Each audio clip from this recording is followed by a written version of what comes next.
Son poing était à quelques centimètres de son visage. La religieuse ne bougea pas. 200 personnes, sous le choc, assistèrent à la scène. Ce qui se passa dans les 30 secondes qui suivirent allait bouleverser la vie de ce pasteur à jamais, et ce qui suivit? Personne n'aurait pu l'imaginer. Voici l'histoire vraie de Marcus Thompson, l'homme qui croyait qu'agresser une religieuse lui apporterait la gloire, mais qui découvrit, de la manière la plus brutale qui soit, que certains actes ont des conséquences dévastatrices. Mais qui était cet homme? Et qu'est-ce qui l'a transformé en quelqu'un capable d'une telle agressivité? Marcus Thompson n'est pas né avec de la haine. À 42 ans, il était pasteur d'une église évangélique indépendante dans une ville moyenne du Midwest américain. À la tête d'une congrégation d'environ 300 membres, Marcus avait la réputation d'être un prédicateur passionné, connu pour ses sermons enflammés et sa voix tonitruante qui résonnait dans toute l'église. Mais Marcus portait en lui bien plus que la ferveur religieuse. Il portait en lui une obsession. Dès son plus jeune âge, Marcus avait appris dans sa confession que le catholicisme était une distorsion du vrai christianisme. Mais ce qui avait commencé comme une divergence théologique s'était transformé, au fil des ans, en quelque chose de bien plus sombre, une haine viscérale, dirigée en particulier contre la figure de la Vierge Marie. Pour Marc Aurèle, la vénération catholique de Marie était de elle, idolâtrie pure. Il consacrait des sermons entiers à ce sujet, criant du haut de la chair que les catholiques adoraient une femme morte, et avaient abandonné le vrai Christ. Sa voix s'élevait, ses mains tremblaient, les veines de son front se gonflaient tandis qu'il dénonçait ce qu'il appelait « la grande prostituée de Babylone ». Ses partisans applaudirent. Certains dirent avec ferveur « Amen ». Et Marcus se nourrit de cette approbation. L'obsession de Marcus était profonde. À seulement 16 ans, sa sœur aînée, Rebecca, se convertit au catholicisme après avoir épousé un catholique fervent. La famille fut anéantie. Le père de Marcus, lui aussi pasteur, déclara Rebecca, spirituellement morte, et rompit tout contact avec elle. Marcus ne reparla plus jamais à sa sœur. Mais la douleur de cette perte se transforma, au fil des années, en une rage toxique. Il commença à blâmer non plus Rebecca, mais l'Église catholique, l'accusant de lui avoir volé sa sœur. Et sa colère se concentrait tout particulièrement sur la dévotion mariale, car Rebecca avait développé une profonde connexion avec la Vierge Marie. Au fil du temps, ses sermons sont devenus plus agressifs. Il a commencé à enregistrer des vidéos pour YouTube, où il s'en prenait non seulement à la théologie catholique, mais aussi aux catholiques eux-mêmes. Il qualifiait les prêtres de « trompeurs » et les religieuses de « femmes illuminées au service du mensonge ». Sa chaîne a pris de l'ampleur. Il comptait près de 15 000 abonnés, pour la plupart des personnes partageant ses idées radicales. Les commentaires sous ses vidéos étaient encore plus violents que ses propres propos. Et Marcus les lisait tous, absorbant chaque mot de haine comme s'il alimentait sa mission. Il était persuadé d'accomplir l'œuvre de Dieu, que son agressivité était une manifestation des « amours de la vérité », et que s'en prendre aux catholiques revenait à « sauver des âmes ». Puis vint l'invitation qui allait tout changer. Qu'est-ce qui pousse un homme de foi à franchir la ligne entre le débat théologique et l'agression physique? La réponse réside dans une invitation que Marcus n'aurait jamais dû accepter. En mai 2019, la municipalité a organisé un dialogue interreligieux sur la place centrale. L'objectif était de promouvoir le respect et la compréhension entre les différentes confessions chrétiennes. Un prêtre catholique, un pasteur baptiste, un responsable presbytérien, un représentant de l'église méthodiste et Marcus Thompson y ont été invités. Marcus y voyait une opportunité. Non pas pour engager un dialogue, mais pour révéler la vérité devant des centaines de personnes. Ce à quoi il ne s'attendait pas, c'était la présence de sœur Catherine Monroe, une religieuse franciscaine de 67 ans qui avait consacré sa vie au service de la communauté. Pendant 40 ans, sœur Catherine avait œuvré auprès des sans-abri, organisé des soupes populaires, visité les prisons et enseigné à des enfants défavorisés. Sa réputation en ville était irréprochable. Tout le monde la connaissait. Tout le monde la respectait. Sauf Marcus. La semaine précédant l'événement, Marcus avait publié sur ses réseaux sociaux « Je serai présent samedi. Et je dirai la vérité sur l'idolâtrie catholique, quoi qu'il arrive. » Ses abonnés l'ont encouragé avec des commentaires tels que « Vas-y, pasteur, et montre-leur qui est vraiment Jésus. » L'événement a débuté dans le calme. Il était 10 heures du matin, un samedi ensoleillé. Environ 250 personnes s'étaient rassemblées sur la place principale, beaucoup d'entre elles curieuses de découvrir ce que donnerait ce dialogue entre différentes traditions chrétiennes. Le père Miguel, prêtre catholique de 55 ans connu pour son travail auprès des jeunes en difficulté, a pris la parole en premier. Il a expliqué comment sa foi l'amenait à voir le Christ en chaque personne dans le besoin, sans distinction de religion. Le révérend James, pasteur baptiste, a parlé de l'importance de la Bible et de la façon dont les différentes confessions, malgré des interprétations divergentes, partageaient le même amour pour le Christ. La révérende Sarah, pasteur méthodiste de 48 ans et femme noire qui avait mené des mouvements de réconciliation raciale dans sa communauté, a parlé d'unité dans la diversité. Puis ce fut au tour de sœur Catherine. Elle monta lentement sur scène, s'appuyant sur sa canne. Ses mains tremblaient légèrement à cause de l'arthrite, mais son sourire était chaleureux et sincère. Elle commença par raconter une histoire. Quand j'avais 25 ans, dit-elle d'une voix douce mais claire, j'ai perdu ma mère à cause d'un cancer. Ce fut la période la plus difficile de ma vie. Je priais tous les jours, demandant à Dieu de la guérir. Mais elle est décédée. La foule écouta dans un silence respectueux. C'est Marie qui m'a aidé à comprendre. Marie a elle aussi perdu son fils. Elle a vu Jésus souffrir sur la croix. Et quand je prie Marie, je ne l'adore pas. Je demande à une mère qui comprend la douleur d'intercéder pour moi auprès de Dieu. Voilà ce que signifie pour moi la dévotion mariale, trouver du réconfort auprès de quelqu'un qui a connu la souffrance et qui est resté fidèle. Elle a parlé encore quelques minutes de la façon dont cette foi lui donnait la force de servir les plus démunis. Elle a expliqué comment, chaque fois qu'elle nourrissait un sans-abri, rendait visite à un prisonnier ou prenait dans ses bras un enfant abandonné, elle avait le sentiment d'honorer non seulement Jésus, mais aussi l'exemple de compassion donné par Marie. Lorsqu'elle eut terminé, elle fut chaleureusement applaudie. Même certains évangéliques présents applaudirent, touchés par la sincérité et l'humilité de ses paroles. Puis ce fut au tour de Marcus. Il s'avança vers le micro et son ton changea aussitôt. Il se raidit, la mâchoire serrée, et son regard balaya la foule, mêlant défi et dédain. Nous sommes réunis aujourd'hui, commença-t-il, la voix déjà teintée de sarcasme, et j'ai entendu des gens parler de Marie comme si elle était une personne spéciale. Comme si elle était digne d'adoration. Comme si prier Marie était quelque chose d'approuvé par Dieu. La foule commença à s'impatienter. L'atmosphère, qui était jusque-là empreinte de respect mutuel, commença à changer. Mais laissez-moi vous dire la vérité, poursuivit Marc Aurèle, la voix forte. Marie n'était qu'une femme. Une femme pécheresse comme toutes les autres. Elle-même avait besoin d'un sauveur. Et ceux qui la vénèrent, qui la prient, qui allument des bougies devant ces images, pratiquent l'idolâtrie. Il frappa du poing sur la chair. Le son résonna sur la place grâce au haut-parleur. La Bible dit clairement, « Tu n'auras pas d'autre Dieu devant moi. » Et vous, catholiques, que faites-vous? Vous placez une femme morte entre vous et Dieu.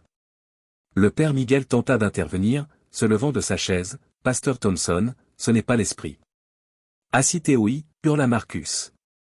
Je parle encore. Les organisateurs de l'événement échangèrent des regards inquiets. Les agents de sécurité commencèrent à se diriger vers la scène. Mais Marcus ne s'est pas arrêté. Et vous? Il désigna du doigt sœur Catherine, assise au premier rang. Vous êtes venu nous raconter une belle histoire. Très émouvante. Mais vous vous trompez vous-même et vous trompez tous ceux qui l'entendent. Sœur Catherine, qui était assise tranquillement, les mains jointes sur les genoux, tenant son chapelet, demeura immobile. Ses yeux étaient fermés. Ses lèvres bougeaient en silence. Elle priait. Marcus vit cela, et quelque chose en lui s'enflamma encore davantage. Son apparente sérénité le rendait furieux d'une manière qu'il ne pouvait expliquer. C'était comme si sa paix était une accusation contre son propre tumulte intérieur. Il descendit de l'estrade, le micro toujours à la main. Ses pas étaient lourds et délibérés. La foule s'écarta instinctivement, créant un passage entre lui et la religieuse. Les organisateurs ont tenté de l'arrêter. Pasteur Thompson, je vous en prie, restons courtois. Marcus les repoussa de son bras libre. Non, s'écria-t-il. Vous devez tous entendre ceci. Cette femme, cette sainte, sœur Catherine que vous admirez tant, vit dans le mensonge. Il n'était plus qu'à quelques mètres d'elle. Que feriez-vous si quelqu'un envahissait votre espace personnel, vous criez dessus et menaçait de vous agresser devant des centaines de témoins? La réponse de sœur Catherine a laissé tout le monde sans voix. Marcus se trouvait désormais à moins d'un mètre de sœur Catherine. Le microphone amplifiait chaque mot venimeux qui sortait de sa bouche. Sa respiration était haletante, presque haletante. Des gouttes de sueur perlaient sur son front malgré la douceur du temps. « Théoï » hurla-t-il en pointant son doigt droit sur son visage. « Tu trompes les gens. Tu entraînes des âmes en enfer avec tes mensonges sur Marie. Tu as consacré toute ta vie à une farce. » 250 personnes assistaient à la scène, complètement paralysées. Des parents couvraient les oreilles de leurs jeunes enfants. Des personnes âgées regardaient avec horreur. Des dizaines de personnes avaient brandi leur téléphone portable, immortalisant chaque seconde de ce moment surréaliste. « Réponds-moi » hurla-t-il, si près que des éclaboussures de salive éclaboussèrent le visage de sœur Catherine. « Défends tes hérésies. Dis à ces gens pourquoi tu vénères une morte. Dis-leur comment tu oses appeler Marie, mère de Dieu, alors que Dieu n'a pas de mère. Il est éternel. » Les organisateurs de l'événement ont tenté d'intervenir à nouveau. 2 agents de sécurité se sont approchés, mais Marcus les a repoussés violemment. L'un d'eux a trébuché et a failli tomber. « Ne me touchez pas » rugit Marcus.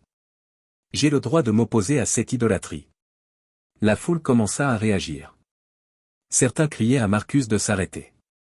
D'autres, notamment certains de ses propres fidèles présents à l'événement, l'encourageaient. « Dis la vérité, pasteur. Révèle la supercherie. » Mais la plupart étaient tout simplement sous le choc. Ils n'avaient jamais rien vu de pareil. Un chef religieux, lors d'un événement public consacré à la paix et au dialogue, s'en prenant verbalement à une religieuse âgée. Et durant tout ce temps, sœur Catherine resta silencieuse. Ses yeux étaient toujours fermés. Ses mains tenaient toujours le chapelet, ses doigts parcourant lentement les grains. Ses lèvres remuaient en une prière silencieuse. Des larmes se mirent à couler sur son visage. Non pas des larmes de peur. Des témoins diraient plus tard qu'il s'agissait de larmes d'une profonde tristesse. Tristesse pour Marcus. Tristesse face à la situation. Tristesse face à la haine qui se manifestait avec une telle brutalité. Mais elle n'a pas bougé. Elle n'a pas reculé. Elle n'a pas riposté. Et ça a encore plus enragé Marcus. Dans son esprit perturbé à ce moment précis, son silence était de l'arrogance. Sa paix était de la défiance. Ses larmes étaient de la manipulation. « Parlez » hurla-t-il, la voix presque cassée à force de crier. « Vous n'avez rien à dire ? Aucune excuse pour vos mensonges ? Ou savez-vous que vous avez tort et n'avez-vous pas le courage de l'admettre ? » Le père Miguel, d'abord resté sous le choc, finit par réagir. Il se leva et se dirigea rapidement vers sœur Catherine, se plaçant entre elle et Marcus. « Ça suffit » dit le prêtre d'une voix ferme mais non agressive. « Ce n'est pas un débat. C'est un abus. Et cela ne sera pas toléré ici. » Marcus repoussa le prêtre. « Poussez-vous de mon chemin. Vous autres catholiques, vous êtes tous pareils. Vous vous protégez les uns les autres avec des mensonges. » C'est alors que sœur Catherine ouvrit les yeux.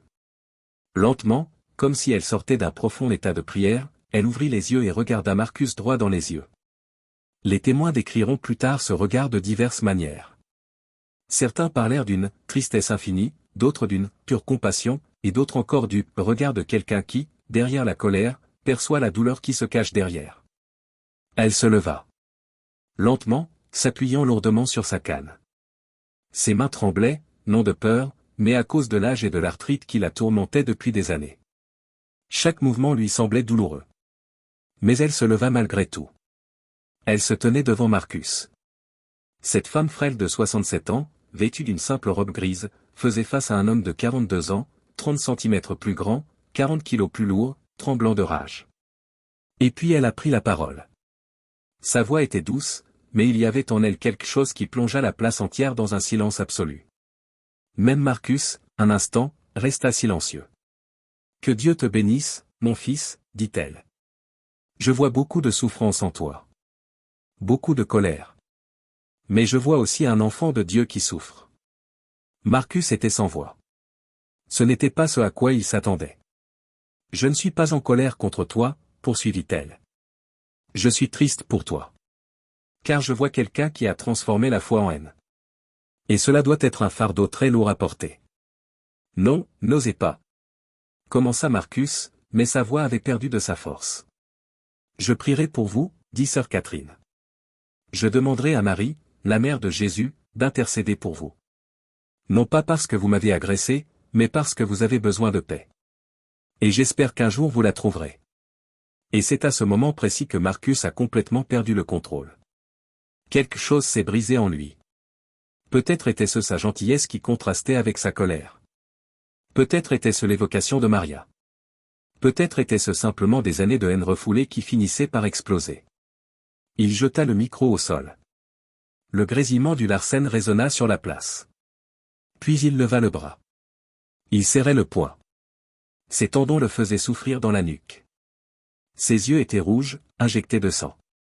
Pendant une fraction de seconde qui parut une éternité, on crut qu'il allait vraiment la frapper. Des témoins ont hurlé. Des femmes se sont couvertes la bouche d'horreur. Des enfants se sont mis à pleurer. Des dizaines de téléphones portables ont immortalisé cet instant figé dans le temps, un pasteur évangélique, le poing levé, sur le point d'agresser une religieuse âgée. Mais avant qu'il ne puisse porter le coup, 3 agents de sécurité l'ont saisi. Ils l'ont immobilisé en lui tirant les bras dans le dos. Marcus s'est débattu en hurlant des injures, tentant de se libérer. « Laissez-moi partir. Laissez-moi partir. Cette femme est une servante du diable. Son église est la prostituée de Babylone. Laissez-moi partir. » Ils l'ont emmené de force alors qu'il hurlait encore. Sa voix résonnait sur la place, s'éloignant toujours plus, mais toujours chargée de venin et de rage. Et malgré tout, sœur Catherine est restée debout. Ses jambes tremblaient. Sa canne était plantée dans le sol, la soutenant. Le père Miguel lui tenait le bras, l'aidant à garder l'équilibre. Les larmes continuaient de couler silencieusement sur son visage. Mais elle n'avait pas fui. Elle n'avait pas cédé. Elle n'avait pas riposté. Elle était restée. Et elle avait répondu à la haine par l'amour. Quelqu'un dans la foule a commencé à applaudir. Puis un autre. Et encore un autre. En quelques secondes, 200 personnes offraient une ovation debout à sœur Catherine. Mais elle n'écoutait pas les applaudissements. Ses yeux suivaient Marcus qui s'éloignait. Et ses lèvres murmuraient encore en signe de prière. Je prie pour lui. L'événement a été immédiatement annulé. Les autorités locales ont été prévenues. Un rapport de police a été établi. La place s'est vidée en moins de 30 minutes. Mais les vidéos étaient déjà partagées. Si cette histoire vous plaît, n'hésitez pas à la liker. Cela permettra à davantage de personnes de découvrir des récits similaires, qui nous invitent à réfléchir au respect, aux conséquences de nos actes et au véritable sens de la foi. Abonnez-vous également à la chaîne pour ne manquer aucun de nos prochains articles marquants. Passons maintenant au moment qui a bouleversé tout le monde. Marcus pensait avoir raison. Il pensait qu'il serait applaudi. Mais dans les 24 heures qui allaient suivre, il allait découvrir que le monde entier était en total désaccord avec lui. À 11h30, une première vidéo a été publiée sur Facebook par une femme nommée Jennifer, présente dans la foule. En moins d'une heure, elle avait été visionnée 50 000 fois. À 13h, la vidéo avait été partagée 10 000 fois. À 15h, c'était diffusé aux informations locales. À 18h, le sujet était en tendance sur Twitter avec le hashtag Pasteur Marcus Fury. À 20h, elle avait été republiée sur des centaines de pages et de chaînes. En moins de 24 heures, les vidéos de la confrontation avaient cumulé plus de 5 millions de vues. Le titre le plus partagé était « Un pasteur évangélique tente d'agresser une religieuse de 67 ans lors d'un événement public ». Mais il ne s'agissait pas d'une seule vidéo. Des dizaines de personnes avaient filmé sous différents angles. On voyait des gros plans du visage déformé de Marcus. Il y avait des vidéos montrant sœur Catherine priant calmement. On pouvait entendre clairement chaque mot haineux qu'il avait prononcé. Et les commentaires étaient dévastateurs. Ce n'est pas du christianisme. C'est de la haine pure. Quel dommage pour quiconque prétend être un disciple du Christ. Cette religieuse a répondu par l'amour. Lui, par la violence. Qui reflétait véritablement l'exemple de Jésus? Je suis chrétien évangélique et je suis dégoûté. Cet homme ne me représente pas. En tant que pasteur, je suis horrifié. Ce n'est pas défendre la foi. C'est du harcèlement religieux. Les commentaires continuaient d'affluer, des milliers, la plupart condamnant Marcus avec une intensité qu'il n'aurait jamais cru possible. Marcus a tenté de se défendre. Le soir même, encore sous l'effet de l'adrénaline et de la colère, il a enregistré une vidéo de 15 minutes et l'a publiée sur sa chaîne YouTube. Frères et sœurs, commença-t-il, la voix encore rauque à force de crier, ce que vous avez vu aujourd'hui, c'est un homme de Dieu défendant la vérité biblique. J'ai été invité à un événement de dialogue, mais qu'était-ce vraiment? Une tribune pour promouvoir l'idolâtrie catholique. Il poursuivit, justifiant chacun de ses actes, chacune de ses paroles. Cette femme, cette douce sœur Catherine que tout le monde défend, répandait l'hérésie. Elle menait des âmes en enfer avec ses mensonges sur Marie. Et j'avais l'obligation de la confronter. La vidéo se terminait par Marcus regardant droit dans la caméra, je ne regrette rien. Je referai tout sans hésiter. Car la vérité de Dieu est plus importante que la sensibilité des gens. Il a publié la vidéo en espérant obtenir le soutien de ses 15 000 abonnés. Le résultat fut catastrophique. En 3 heures, la vidéo avait récolté 50 000 « je n'aime pas » contre seulement 2 000 « j'aime ».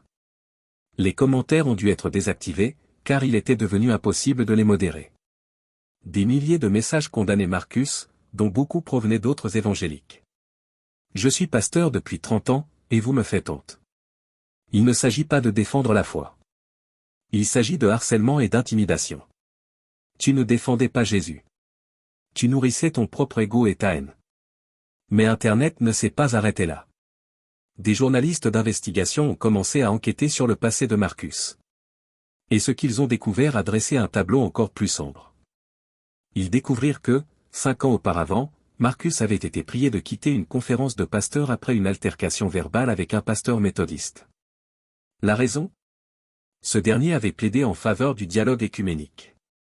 Ils ont retrouvé d'anciens sermons où Marc Aurèle s'en prenait non seulement aux catholiques, mais aussi aux mormons, aux juifs, aux musulmans et même à d'autres confessions évangéliques qu'ils considéraient comme trop libérales. Ils ont trouvé des publications sur les réseaux sociaux où ils se moquaient des victimes de tragédies, affirmant qu'il s'agissait d'un châtiment divin pour les péchés de la nation. Ils ont découvert qu'il avait été accusé par des membres de sa propre Église de comportements dominateurs et manipulateurs, bien qu'aucune action formelle n'ait jamais été entreprise. Un schéma commença à se dessiner. Marcus Thompson n'était pas seulement un homme passionné par sa foi. Il était obsédé par le contrôle, par le besoin d'avoir raison, et par la condamnation de quiconque n'était pas d'accord avec lui.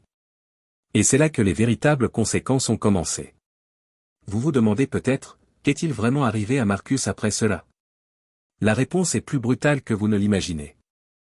La première famille à partir fut celle des Morrison. John et Linda Morrison étaient membres de l'église de Marcus depuis 8 ans. Leurs 3 enfants avaient participé aux activités proposées par l'église.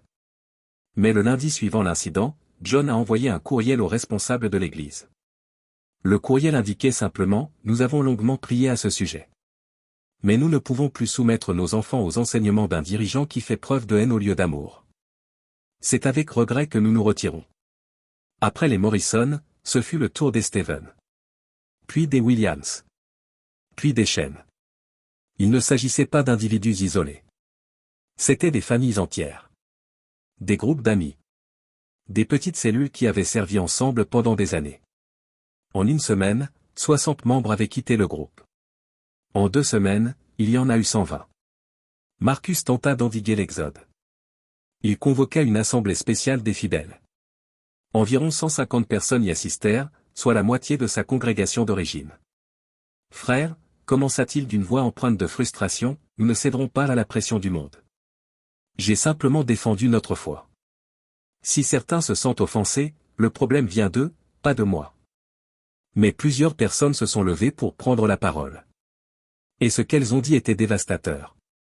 Patricia, une femme membre de l'église depuis 12 ans, s'est levée, les larmes aux yeux, « Pasteur Marcus, je vous ai toujours admiré. Mais ce que j'ai vu dans cette vidéo n'était pas une défense de la foi. C'était de la cruauté. Cette femme ne vous attaquait pas. Elle partageait simplement sa foi. Et vous l'avez presque agressée. » Un homme nommé Robert, qui avait été diacre, a ajouté, « Pasteur, comment puis-je enseigner à mes enfants l'amour du Christ alors que notre dirigeant affiche publiquement sa haine? Comment puis-je prétendre être différent si nous agissons avec une telle agressivité ?» Marcus tenta de répondre, mais de plus en plus de gens se levèrent.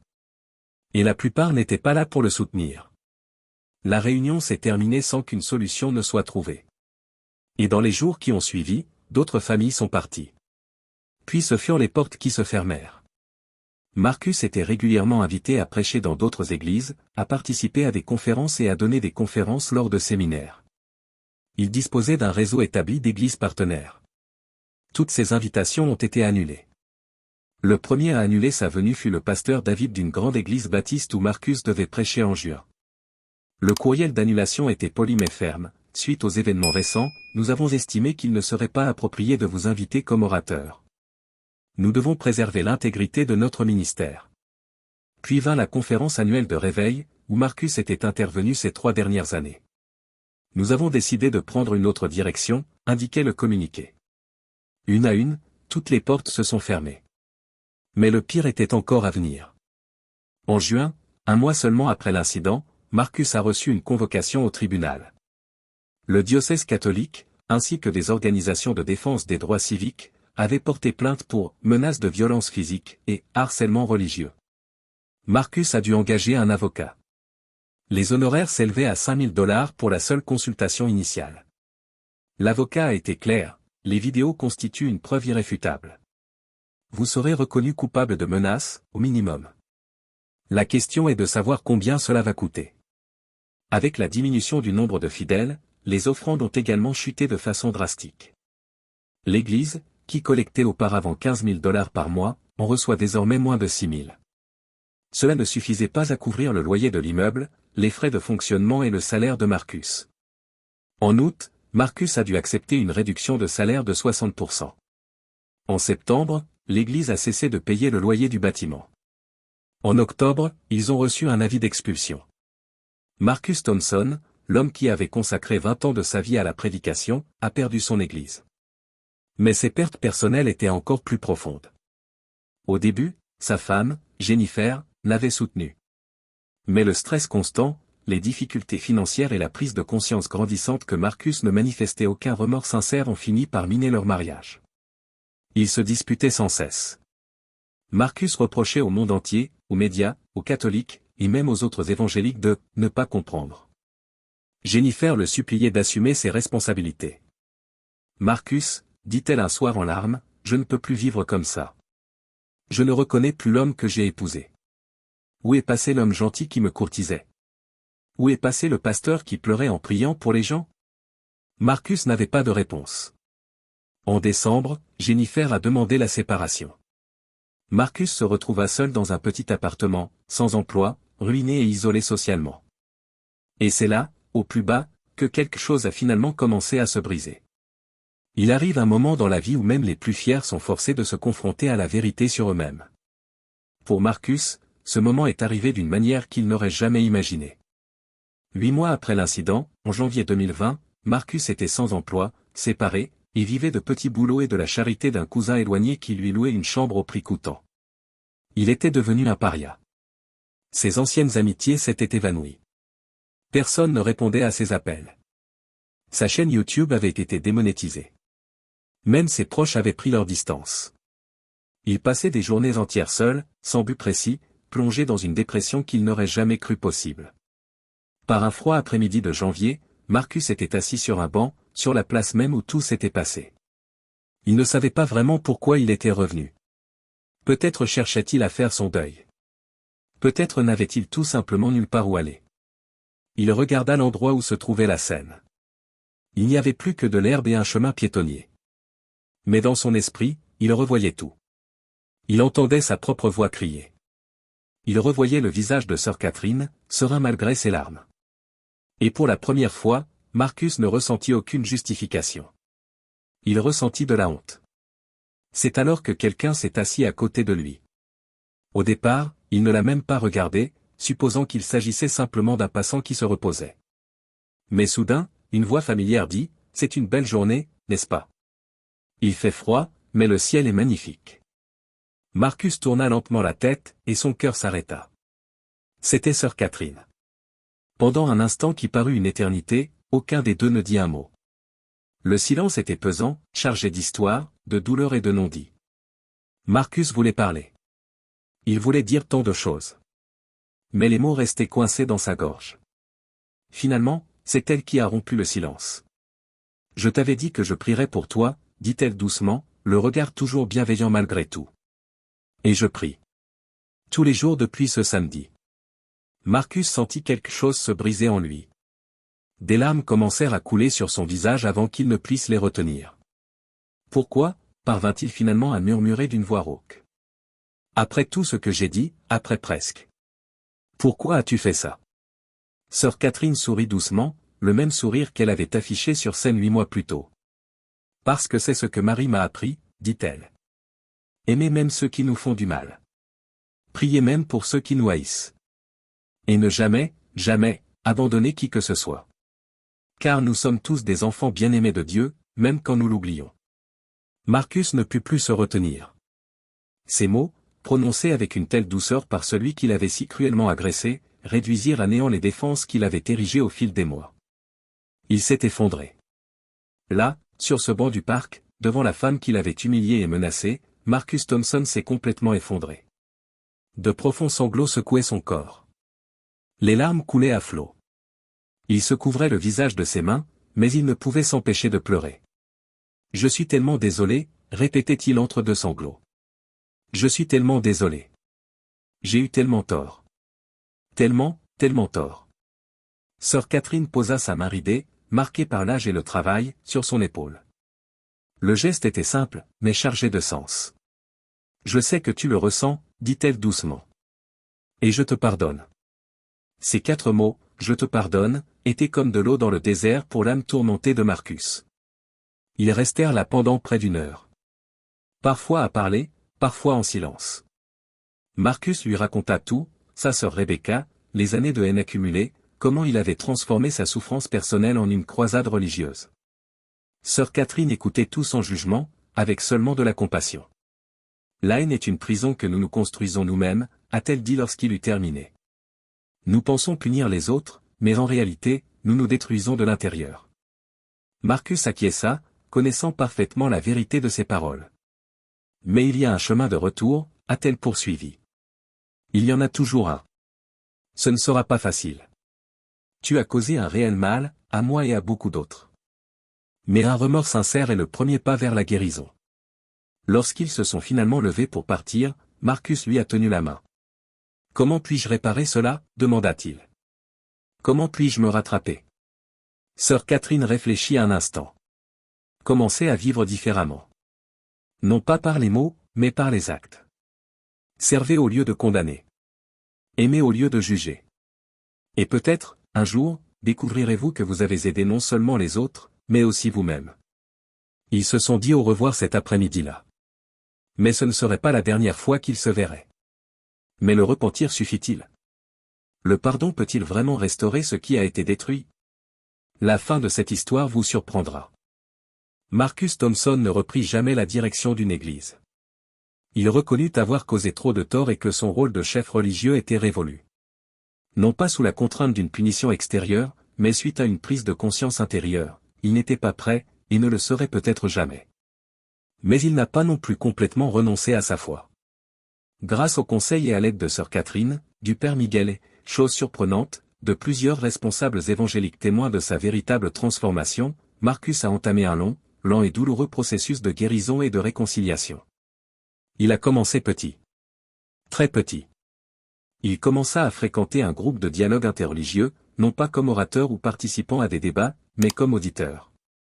Il s'asseyait au fond de la salle, écoutant catholiques, méthodistes, baptistes et presbytériens parler de leurs croyances, et pour la première fois depuis des années, il ne ressentit aucun besoin de corriger ou de condamner.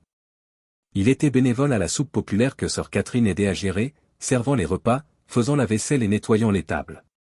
C'était un travail humble et anonyme, sans reconnaissance. Là, au service des sans-abri qui ignoraient qui il était et ce qu'il avait fait, Marcus commença à redécouvrir ce que signifiait être un serviteur plutôt qu'un prédicateur. Il écrivit des lettres. Des dizaines. À toutes les personnes qu'il avait pu identifier et qu'il avait blessées par ses paroles au fil des ans. Non pas pour se justifier, mais pour demander un pardon sincère. Beaucoup de ces lettres restèrent sans réponse. Certaines personnes étaient encore très en colère. Et Marcus le comprenait. Il acceptait que le pardon ne soit pas quelque chose qu'il pouvait exiger, mais seulement quelque chose qu'il pouvait humblement espérer. Il a également écrit à sa sœur Rebecca. C'était la lettre la plus difficile de toutes. J'y expliquais comment sa conversion au catholicisme avait alimenté des années de haine. Je lui demandai pardon de ne jamais l'avoir contactée, de l'avoir considérée comme spirituellement morte, d'avoir laissé des blessures familiales dégénérer en guerre de religion. Rebecca répondit 3 mois plus tard. La lettre commençait simplement ainsi, « Petit frère, je n'ai jamais cessé de prier pour toi. » Ils se sont retrouvés 6 mois plus tard. Les retrouvailles furent chargées d'émotions, de larmes, mais aussi d'espoir pour la reconstruction. Marcus a également suivi une thérapie. Il a travaillé avec un psychologue chrétien pour comprendre les racines profondes de sa colère, son perfectionnisme toxique et son besoin de contrôle déguisé en zèle religieux. Ce fut un long processus. Il n'y eut pas de solution miracle. Il n'y eut pas de moment magique où tout fut résolu. Mais lentement, douloureusement, Marcus commença à changer. Et les gens l'ont remarqué. 2 ans après l'incident, Marcus travaillait dans une association qui aidait les sans-abri à trouver un logement et un emploi. Il n'occupait pas de poste à responsabilité, mais était assistant administratif. Il accomplissait néanmoins son travail avec un dévouement discret. Un jour, le directeur de l'organisation, un homme nommé Thomas, le convoqua dans son bureau. « Marcus, dit Thomas, il y a quelque chose que tu devrais savoir. Nous avons reçu un don important le mois dernier. Le donateur a expressément demandé qu'une partie de ce don soit allouée à ton salaire afin que nous puissions mieux te rémunérer pour le travail que tu accomplis. » Marcus était perplexe. Qui était le donneur? Thomas sourit. Sœur Catherine Monroe. Marcus sentit les larmes lui monter aux yeux. Malgré tout ce qui s'était passé, elle veillait encore sur lui. 3 ans après l'incident, un court article a été publié dans un journal local. Son titre était « Réconciliation, le pasteur qui avait agressé la religieuse travaille désormais à ses côtés auprès des sans-abri ». L'article racontait l'histoire de la transformation de Marcus. Il ne glorifiait pas son passé. Il ne minimisait pas ses erreurs. Mais il montrait qu'un véritable changement était possible. L'article se terminait par une citation de sœur Catherine, « Ce qui compte, ce n'est pas d'où l'on part, mais où l'on choisit d'aller. » Marcus a choisi la voie de l'humilité et du service. Et pour cela, je lui suis reconnaissante. L'histoire de Marcus Thompson et de sœur Catherine est devenue une étude de cas dans les séminaires théologiques. Non pas comme un exemple de débat théologique, mais comme un exemple de la façon dont la haine religieuse peut détruire des vies, et comment le pardon authentique, le recevoir et apprendre à le donner, peut, d'une manière mystérieuse, commencer à les guérir. Sœur Catherine est décédée en mars 2022 à l'âge de 70 ans des suites de complications respiratoires. Elle était entourée de sa communauté religieuse, des personnes qu'elle avait servies pendant des décennies et de celles dont elle avait marqué la vie. Marcus était présent aux funérailles. Il n'a pas parlé. Il ne s'est pas mis en avant. Il n'a pas cherché à s'approprier l'instant. Mais lorsque tous furent passés devant le cercueil pour dire adieu, Marcus fut le dernier. Il s'agenouilla là, les mains tremblantes, et pria. Pas une prière évangélique formelle. Mais quelque chose de simple, qui vient du cœur. Merci. De m'avoir appris ce que signifie vraiment suivre le Christ. De ne pas avoir abandonné quand j'avais abandonné moi-même. De m'avoir montré que l'amour est plus fort que la haine. Repose en paix, sœur Catherine. Et, salut Marie de ma part. Il sourit à travers ses larmes en entendant cette dernière remarque. Quelque chose qu'il n'aurait jamais imaginé dire. Mais qui, d'une certaine manière, lui semblait juste. L'histoire de Marcus Thompson nous rappelle des vérités profondes que beaucoup d'entre nous oublient au milieu de nos certitudes religieuses et de nos disputes doctrinales. Premièrement, quelle que soit notre foi, notre confession ou nos convictions théologiques les plus profondes, nous n'avons jamais le droit de traiter un autre être humain avec cruauté. Le respect ne signifie pas l'approbation. On peut être en profond désaccord avec quelqu'un voire croire qu'il a complètement tort et pourtant le traiter avec dignité. Deuxièmement, la haine déguisée en zèle religieux reste de la haine. Marc Aurèle était persuadé de défendre la foi, alors qu'en réalité, il nourrissait ses propres blessures non cicatrisées et les retournait contre autrui. Troisièmement, il n'est jamais trop tard pour changer. Marcus a pratiquement tout perdu, son église, son mariage, sa réputation, ses amis. Mais sur le chemin du retour, il a trouvé quelque chose de bien plus précieux, son humanité. Et la possibilité de recommencer à zéro, en tant qu'être humain meilleur, plus compatissant, plus humble. Enfin, le pardon possède un pouvoir transformateur qui dépasse notre entendement. Sœur Catherine aurait pu s'aigrir.